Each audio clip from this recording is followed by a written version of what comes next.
Welcome. This is TarHeel247, a UNC basketball podcast. Make sure to like, share, and subscribe to the channel. First game of the year. Got to have my guy Isaac on. Hey, welcome in. So we're going to get into it. Not even asking how you're doing. I'm excited about this. I want to see what you think about the team. So what did you think about last night? And let's get into it. Let's do it. That Caleb Wilson dude's pretty good. That was like that was kind of my first takeaway about it. It's the one thing that really popped to me is it kind of feels like it's the tone is set when your best player is your best passer. And I feel like the Caleb Wilson playmaking, I know he only had, the stats say he had 3 assists, but if you chart the game, I thought he created advantage after advantage after advantage with his playmaking.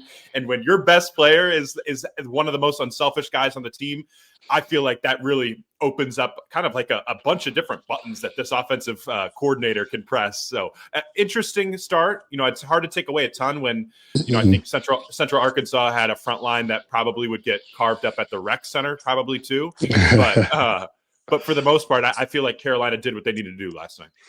Listen, for me, I played there, being this last few years, this is kind of a welcome kind of thing that Carolina gets the first win. They won 95-51. Central Arkansas was picked to finish bottom of their league, but the last few years have been kind of a cautionary tale of man, like, are we good? Are we not good? And the first test was passed. And coming from when I played, I don't care if it's Central Arkansas or Arkansas State. When you win these games by 20 points and you get to the flow of the game and get confidence, it matters.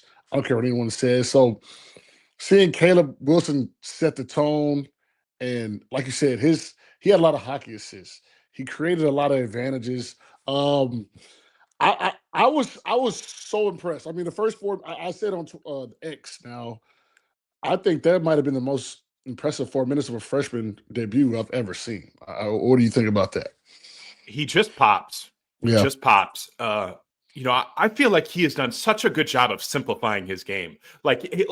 He just if someone's open on when he's those mid post backdowns, the first read he sees that's open, it's immediately out of his hands. He's playing quick. He's playing decisive. When he catches the ball in the corner, it's like a one dribble right to the rack. There's a couple. He had that one pull up jumper at that one point where I feel like he wanted to dance just a little bit, but he kind of earned the right to do that because he checked the boxes off for those other things. I feel like also, granted it's Central Arkansas, I understand that they trust him a lot defensively with what they're asking him to do for a freshman. That's pretty interesting to me how much they trust him. He was switching multiple things. I think Carolina was switching 1 through 4 for a while. It's good stuff. It's good stuff. And like, I just keep kind of going back to like he is like legitimately like the best player with the highest upside on the team, but he operates like a role player who just wants to like make others better and do the little dirty work. And I love that combination of like wanting to be a role player with also like, hey, like I'm probably going to be a lottery pick too. Yeah. And Central Arkansas started off quickly double teaming him on the catch. And for a freshman in college to be able to navigate that so quickly, I think other teams are going to play him one-on-one. So I think we're in for even better things when he gets that thing in the mid-range and he's able to kind of do his thing. So excited about that. We'll leave him alone for now, but we're coming back for sure. Starting lineup: Seth, Kyan Evans, Visar, Jaren Stevenson, obviously Caleb.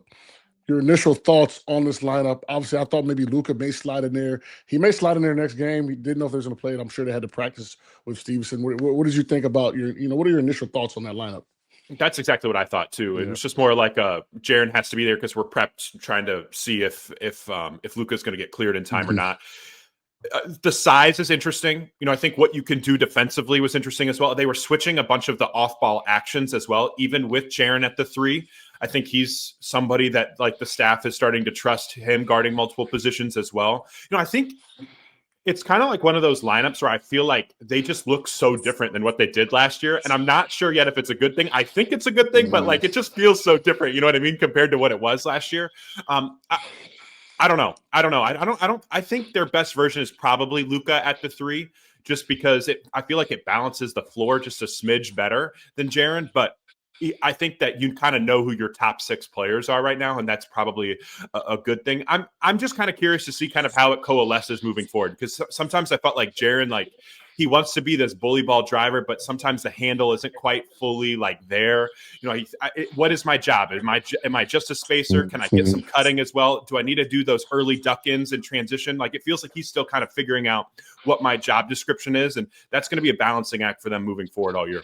It's awkward when you got Luka looking over your shoulder and knowing that, potentially he could be the guy. I don't think he ever looked comfortable out there, for what, and everyone's still establishing roles. And this is the thing about this new NIL era. Like, the first game, you obviously saw Caleb is going to be probably the guy that they look to, but everybody else was still kind of filling it out. Jaren didn't really know. And then also with the bigs inside, man, his game of kind of trying to get into the lane and figure it out, just not there. I mean, you got the big boys down there, so Luka may be a better fit for this starting lineup for sure. Go ahead. I also feel like it helps their flow a little bit more when you have 3 guys that can handle pick and rolls. Yeah. And then you also have Caleb, who you trust as like a playmaker. And so like that's where I think like Jaren has to play finish, in my opinion. It's like catch and shoot threes. It's like kind of playing off the ball. And I feel like the flow of your offense is just a little bit better when we can have like those second side ball screens for Luka, second side ball screens for Kyan. Trimble can come off of a ball screen. It feels a little bit more like station to station when Jaren's at the 3. And that's something that like they're just going to have to keep working at, because I do think that lineup's going to be something that they use this year just because the pure raw size is to their advantage. But offensively, finding that flow with him at the 3 is going to be a work in progress. For sure. Let's get to the big fella, Vsar, right? He kind of was quiet, 14 and 10. Added an assist, stealing a block. What are your thoughts on his game and how he looked out there? Hit or miss. I think some of the defensive rebounds that ricocheted off his hands, I didn't really like that. Like I kind of want him to be a little bit more assertive against this type of front line, but you can still see like what type of role he's going to have this year. I thought like the high-low stuff, it's a simple action, but like it's effective. It's something Florida used a lot last year on their way to the national championship. That's something I think Carolina can do as well. I think he did a good job of catching high and keeping high in the paint. I love how he runs the floor and tries to have those early duck-ins early in the shot clock. Like that's really good stuff. I think he does a really good job of like kind of understanding the situation, getting down the floor, pinning my defender, trying to basically put him under the stanchion. And like he drew multiple fouls like that. So I think that's all good stuff. Defensively, he was okay. I think again, like you're starting to see the vision with Carolina. I think Carolina's defense can be really good this year because Besar is like, they played him in the mid drop. They played him at the level. They played him as a switch everything guy at the last second type of stuff. So like you saw like 3 different defensive coverages with him at the 5. I kind of like that. I like that they have multiple options. I don't think they were actually that tied in or together like awesome defensively yesterday, but I felt like they have like a bunch of different change-ups in their arsenal because Vesar at the 5 is so versatile defensively. Yeah, the size and capability is going to allow for them. I feel like their floor is just a lot higher defensively. So, and with Vsar, I think you're going to get a similar Vsar. Obviously, he's going to be a better player. He's more featured, but this is how it was in Arizona. I mean, I would watch an Arizona game and I'd be like, who the hell is that? And I watch an Arizona game and I'd want more. So I think that's going to be a work in progress this year. And also you could tell, he was trying to get into. He took a 3 early. I knew he was going to shoot the 3 because they weren't giving the ball. I've been a big. I know how that goes. So it'll be interesting to see where he settles into this kind of pecking order. But I do worry about the physicality of him. Some of the rebounds. I think the guy mentioned he had only 2 rebounds in the exhibition game, being 7 feet. So this Kansas team, we're going to talk about them later, coming in being physical. I think he better get his rest for those guys. I feel like he is still like he's still so young in his basketball career. Like I mean, I have to go back and look at it, but like he played 25 minutes last night. Like at Arizona, he had like 6 games, I think, with 25 or more minutes. So it's still like kind of like he's really hasn't played that many raw number of minutes of basketball. And so like that type of that type of progression is going to be interesting. They didn't really do much with him as a playmaker either, which is something that I think that he can do more as the season progresses. That's one thing I think will be a big strength of this team, like the big to big passing, whether it's Caleb to Henry or Henry to Caleb, like all of those things I think are going to be a real strength, and they can get more involved. I'd like to see them use him more as like a DHO hub, because I think that's when you can kind of get him like reading defenses, getting some slips. He can attack like defenders if they are switching those DHOs. You can kind of get him into the mid post back downs. Like I think like using him more as a DHO hub could be a way to kind of unlock some more of his extra playmaking. That's what kind of scares me more so, especially with him. We have guards, right? Capable scoring guards, but we don't necessarily have that guard that has a pulse for the team and understands, hey, look, like we got scoring guards. It is what it is. It's not a bad thing. But we call it throwing him a bone. Look, he makes a good play. He's running. He hasn't touched the ball. When he gets down, you got to throw him the rock. And so that was something that I saw this last game. And I was like, hey, look, man, give the guy the rock, man. I mean, listen, this ain't the NBA, but he's one of your highest paid players, right? You got let's get him down there to touch it a little bit. So that right there is one thing I kind of noticed. I don't know how you feel about that, but with the guards and everything, but do you think that maybe the perimeter guard play should be a little more? Well, Huber did say after the game, he said, look, our strength is inside. We shot too many threes. No, that's fair. I think the like when you just give somebody the basketball like that, and when he's done a great job of running the floor and you reward him like that, think about the defensive effort that he brings on the other side. Like that's like the feel for the game that I think has to like continue to progress with some of these guards. And to be honest, like it wasn't necessarily the starting guards that drove me nuts. It was more Jonathan Powell's like lack of feel. And there was like he comes in ready to shoot that thing. Like he is ready to go. And I think there are times where I feel like some of these secondary guards are going to have to do a little bit better job of like, hey, like let's know where our bread is buttered. You know what I mean? Like we're going to get the ball inside the paint against the Central Arkansas team that, what is their biggest guy? Like 6'8". Like we have to kind of understand like what we're doing. Honestly, I was pretty impressed with Kyan yesterday, like his unselfishness. I think his feel for the game is a little bit more advanced than I gave him credit for when I was watching him a lot last year at Colorado State. I think they're going to be fine. It's those secondary guards that are coming in like Powell, like you got to understand like a little bit, like the big fellas need to eat a little bit more. Yeah. We can actually move on to Kyan since we're talking about him. 15.6 rebounds, 5 assists, 4 steals. When he got an open shot, you don't see players often that when they get an open shot, like it was like Wayne and Danny and those guys when it's open, it looks like it's going in every time. He was impressive. What are your thoughts on his game? And like you said, he had a feel that we didn't think he had. That jumper's clean. That jumper is really clean. It comes out really smooth. And, I think the secondary transition decision-making was really encouraging. The ball didn't stick with him. He was getting it out of his hands quickly. He had a couple really good push-aheads. He got Luka an open look from 3. It didn't go in, but it was a good look. He got Seth multiple, like, early drives in transition, scoring under 7 seconds in the shot clock. Those quick get it out of your hands, get it up the floor, get us a good look. That type of feel and transition, I think, is something that they're going to really, really benefit this year, because I think the transition offense is going to be a major, major strength. And then when you can have him in the half court where it's like, hey, the ball swings to him and swing, and it's a wide open 3 for him, you feel really, really good about that. And it's comforting, not to make it all about Elliot Cadeau, but it's comforting when it feels like you can really trust him when the ball is in his hand. I felt calm when the ball was in his hands, and that's something like last year, like. I didn't necessarily feel calm when Elliot Cadeau had the ball in your hands. And I feel like having that steadying force there, like he's going to grow and there's going to be ups and downs. And like, there's going to be times where I don't think he gets off the bounce and really breaks down defenses. And that's going to be a concern, but he makes his teammates better. And I think that's something that really popped right away. And I think, like we talked about, the feel really, really shined through in his debut. Yeah. You have guys that can, distort a defense by their passing, by their speed. I think he distorts a defense by his shooting because, as you saw, when there was a drop or there was a mistake in coverage, he made you pay. So I look forward to him having that game we saw in the tournament where, he's going to have a game where he's going to shoot the other team out of the game, right? He's going to get hot. He's going to hit 3 or 4 threes. It's going to go from a 3-point lead to a 12-point lead. So I'm happy that we have a guy capable of doing stuff like that. And the thing that's so nice is that he was comfortable playing off of a mid post back down guy last year, Neek Clifford. That's kind of what Colorado State loved to do with Neek at times.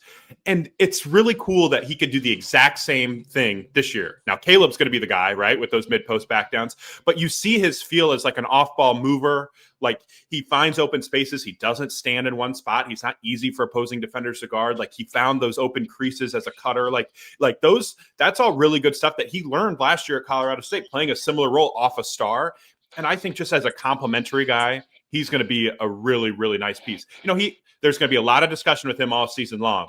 But like if you make open shots and you don't make mistakes and you make your others better and you're a comforting, stabilizing force, that will help the team. And like the numbers too were great, like 15, 6, and 5 with 4 steals. No Carolina guard had done that since Kobe White. That's a pretty darn good debut. Right. I think, I mean, at least that started, you know, that first 6. I mean, I think last night it comforted me in saying these guys could compete with anyone from a standpoint of competitiveness, size, and skill. So that's something we haven't seen with Carolina, where we're like, hey, look, at least we got the horses in the stable to battle against these top teams. Let's move to Seth. 12 points, 2 rebounds, 4 assists, 2 steals, all around performance. You know, kind of what we expect from him. I thought he was the guy offensively that tried to really integrate himself, because he kind of got lost in the shuffle there early, but he did a good job and he made some good plays. I think integrate's a great word to describe what he's doing. Like, again, decisive, very decisive on what my job is. You know, I think he can lead the ACC in transition points per game this year. I really do. I think that has got to be his game. Every push ahead needs to be him bulldozing to the rack for layups, free throws, like that type of like early offense, I think is really helpful.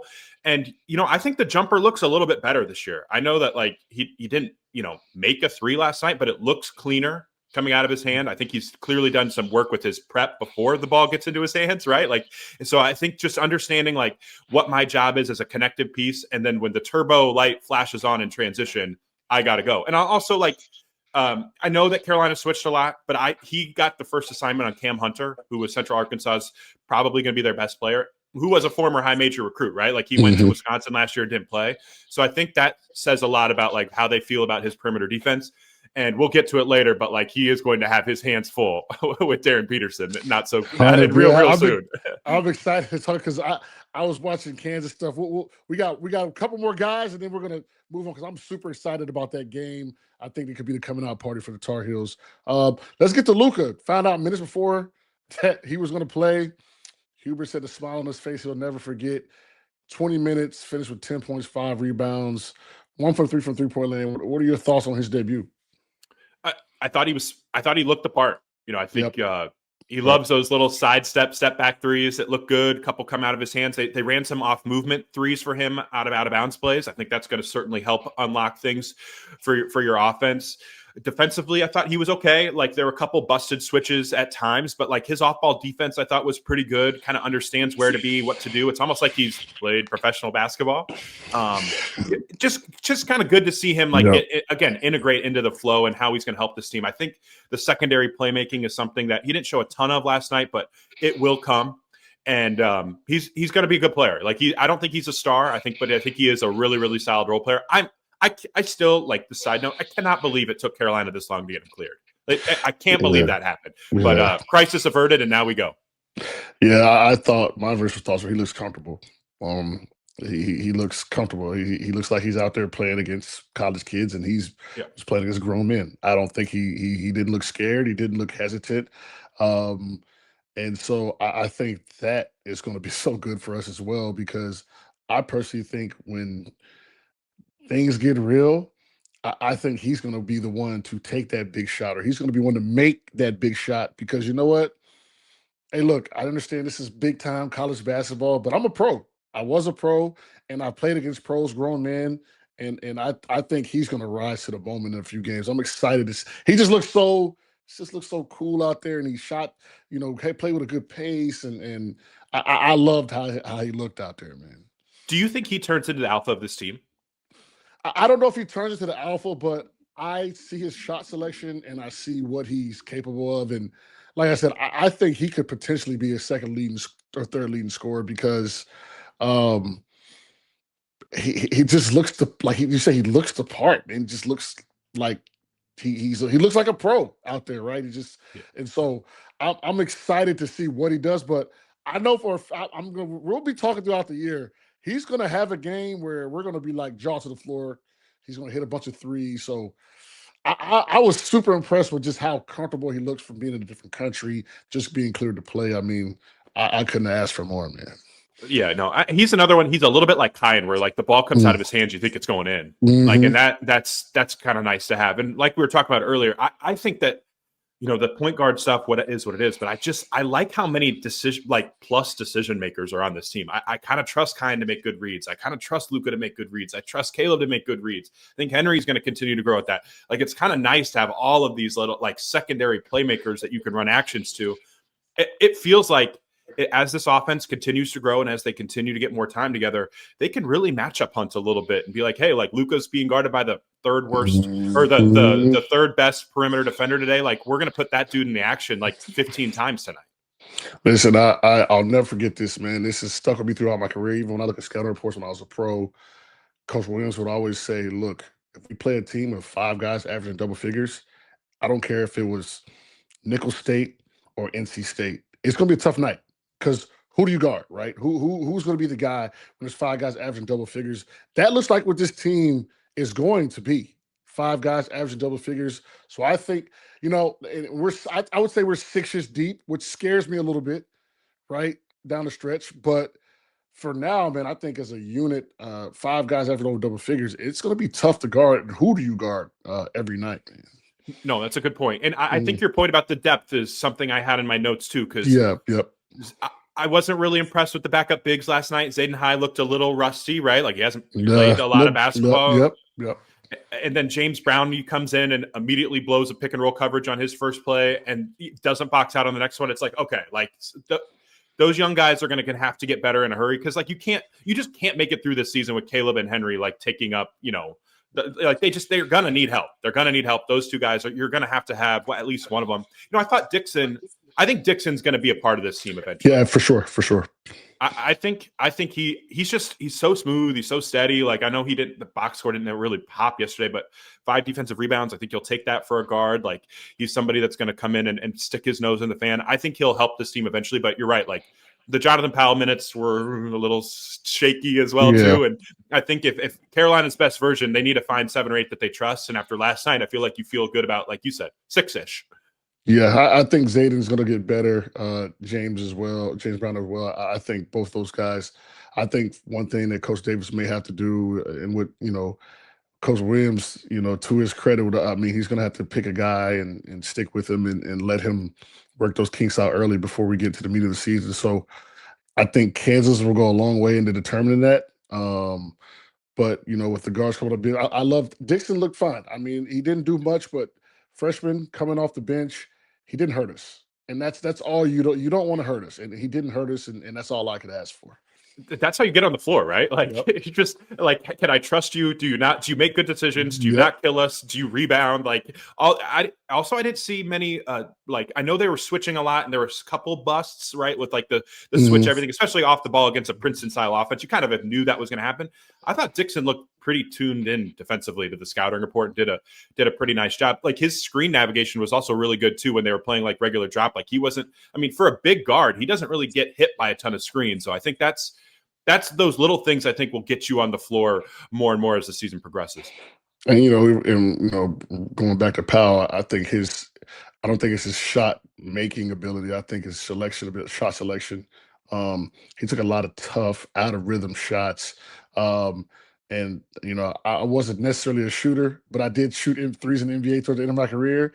I don't care how good of a shooter you are. If you don't take good threes, you're not going to make threes. So hopefully he can kind of watch the film and get, kind of more in tune to what the team wants to do, and they'll be fine. He's going to be a guy that I think, like, there will be nights where he hits 3 or 4 of them, Yep. and that will change the game for you. But I really would like to see him like attack more long closeouts. Like last year, it felt like he was only threes, and he had really like his handle was really not a strength of his game. At some point, like he's got to attack long closeouts in order to be a difference maker and really start to round out the rough edges part of his game. But I mean, again, a big 6'6" shooter that played high major basketball, that's your 8th man or 7th man. It kind of speaks to the roster you put together a little bit. For sure. If you like what you're listening to, make sure to check out TarHeel247.com. We've got a ton of great hoops and football content on the site. Check it out. Tell all your Tar Heel friends too. That's TarHeel247.com. Now, Isaac, let's get to the meat and bones of this show today, for me at least.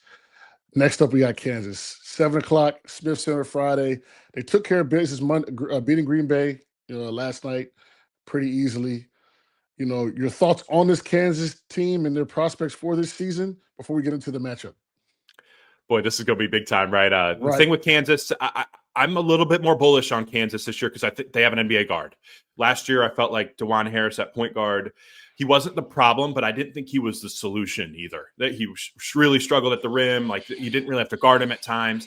This year, this Kansas team, Darren Peterson is an absolute load, and they're going to use him as a scorer. They're going to use him off the ball. They'll get him on the ball reps. Like I think his brilliance, surrounded by some of the complementary pieces that they've brought in, I think will carry Kansas to being like a top 15-ish team this year. And I think that they're going to be in the mix in the Big 12 race. I think the one concern with Kansas this year that might keep them from winning the title, I don't know who their secondary scorers are going to be on the perimeter. And that's one thing that like they're still really searching for. And you saw that even, last night at Kansas, even saw that in the Louisville exhibition. It's like Darren was really carrying us. And is it Melvin Council? Is it Trey White? Is it Marco Jackson? Like they have a lot of questions at those secondary guard spots. That's going to be the X factor for Kansas. But when you have a lead guard like Darren and you have a big man like Flory Badunga, you have a chance to go a long way. Yeah, I watched some Kansas game before I got on the show, just kind of get a look at it, saw some highlights, and Peterson, the stroke, the decision making, the pace, he's really good, and I know Visar was in a drop. I don't think we can drop on Darren Peterson, so I wonder what schematic change Hubert's going to use for him, or maybe he's going to say, "Look, we'll play our coverage and we'll adjust as the game goes on." Kansas is physical, and they have an NBA guard. So for me, I think if you can play with their physicality and their grit, I think you can beat this Kansas team. But that's something that I worry about with Carolina with Visar down to the freshman, obviously. So it's going to be interesting. And we talked about Darren Peterson. Everybody believes he's going to be, the top pick in the draft next year. Give us your scout report on him. More importantly, I'm going to take it further. Scout report, and what would you do to stop him? Well, he's a Maserati. Like that's like the way he moves is differently. He is going 25 miles an hour flying down the road like human running, not like a car running. Like he's flying, and then he changes directions so quickly in the middle of the paint and like creates a bunch of advantages. I think if I'm Carolina, I am loading up on him. He is not going to see like open gaps. I'm in all of the elbows. I'm building as many walls as possible against him. When he gets the ball, he is not just seeing one sets of eyes. He's seeing multiple sets of eyes. And I'm forcing Cole Rosario to make threes. Yep. I'm forcing Melvin Council to make threes. I'm not closing out. Like I'm not in a ton of gaps against those guys because I'm loading up on DP. And the thing that scares me the most about DP is how good he is off the ball. He is a terrific cutter. He understands other scouting reports really, really well. They'll come him off. They'll bring him off handoffs. They'll bring him off pin downs. Like he's just wired to score. And then when he gets on the move, his playmaking is terrific too. Like I get AJ DeBonce is awesome. I get Cameron Boozer is going to be terrific, but like DP is the number one recruit in this class for a reason. And I think he's going to be the number one pick. And if Carolina can really load up on him, make his touches hard to get, I don't know what you think about this, but they set a ton of ball screens when they had him. They set a ton of ball screens with Flory as the guy. Yeah, I would be curious if they maybe like cross match a little bit and put Caleb guarding Flory so that you can switch some of those things and get Caleb switched onto DP. And then you're not necessarily in that drop with Henry at times. You just have to throw multiple coverages at him, because if he sees the same thing 3-4 possessions in a row, like he's in kill mode. Yeah, I kind of thought I saw that Kansas put Flory at the 5, but they also had him at the 4, and they played Tiller and the other big fella a little bit. So I wonder what their strategy is. Do they put Badunga on Caleb Wilson and start, or they start how they were last night? I think Trey White started at the 4, I believe. Yes, sir. I'm curious. And Trey White's a seasoned vet. I mean, he's 6'7", he's no slouch. So I call it the Dame principles. When I played with Milwaukee, when Dame was on a tear, we would essentially trap him every time and say, look, Dame's gonna have to make the right play every single time, or we're gonna win the game. And so Dame, sometimes he would, but then Dame would kind of get antsy and he would try to shoot the ball and take some bad shots, and we could start rolling and we get some stops. So I think with DP, you're going to have to attack him defensively and make him make the right play, because they're very top heavy. He's really the only guy that I worry about. Badunga had a good game last night, but he wasn't against a 7-footer and an NBA lottery pick that can put his head at the rim. So I think that's going to be a little muted. He struggled earlier in the season in exhibition games. I was reading about. So I think you cut the head off the snake and you see, hey, listen, if those guys around him beat you, you live with the results. He's the number one guy, like you said, for a reason. So I like UNC in this game from a depth standpoint. What are your thoughts?